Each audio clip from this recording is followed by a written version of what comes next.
Bonjour tout le monde, j'espère que vous allez bien. Donc dans cette vidéo, on va parler ensemble des dividendes aristocrates français.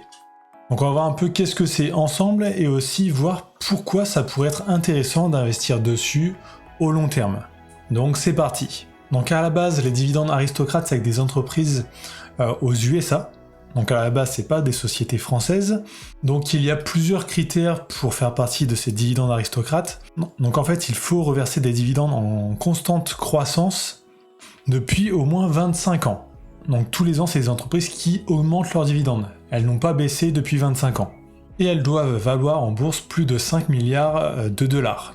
Donc souvent, c'est des entreprises qui sont pas mal dans les portefeuilles des personnes qui investissent vraiment sur le long terme, parce que c'est des entreprises qui sont quand même assez sérieuses, qui ont su montrer qu'elles résistaient aux crises, parce que chaque année, même avec les crises, elles arrivaient à augmenter leurs dividendes. Donc on va voir aussi avec ce graphique, donc l'avantage des sociétés qui utilisent vraiment les dividendes sur le long terme, enfin qui augmentent leurs dividendes, c'est qu'on peut voir que la rentabilité est beaucoup plus importante, par exemple là sur le long terme. Donc sur 30 ans, on aurait fait plus 1352%, alors qu'avec des actions classiques, on aurait fait plus 461%. Donc des sociétés comme ça, aux US, il y en a pas mal, mais en France par contre, le nombre est quand même assez limité. Et encore, pour en avoir, on est obligé de diminuer le nombre d'années à 15. Parce que sur 25 ans, il n'y en a quasiment aucune. Donc là, par exemple, il y a un blog qui en a répertorié, donc c'est investir-mieux.com. Donc il faut savoir que juste avant le Covid, il y en avait quand même beaucoup plus, mais que là, après le Covid, il y en a beaucoup qui ont diminué leurs dividendes. Donc ils ne font plus partie de ce classement. Donc il y en a quand même quelques-unes qui résistent, donc par exemple Sanofi.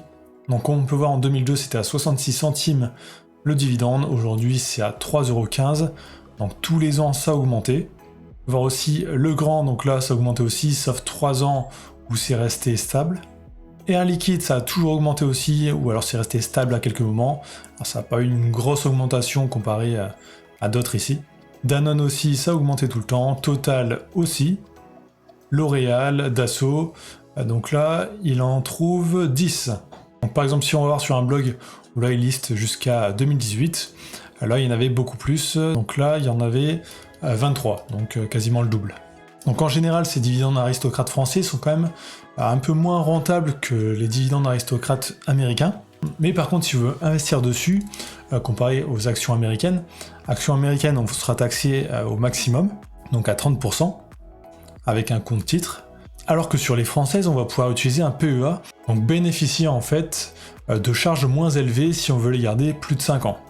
Donc si je dis pas de bêtises, c'est à peu près 17% de taxes, comparé à 30% pour un compte titre classique. Donc ça peut être quand même assez avantageux avec un PEA. Donc voilà, c'était juste pour vous partager un peu ça, donc vous faire voir qu'il y a des actions quand même en France qui augmentent leurs dividendes chaque année, ou au moins qui les stabilisent en période de crise, que ça existe et que l'on peut investir dessus. Donc bien sûr, ce n'est pas un conseil en investissement, après c'est à vous de voir vraiment si l'entreprise vaut le coup ou pas. Donc merci d'avoir regardé jusque là. Donc si vous avez aimé, vraiment likez et commentez, c'est important pour le référencement. Abonnez-vous, n'hésitez pas à aller voir mes autres tutos sur la bourse et le trading, et je vous dis à très bientôt.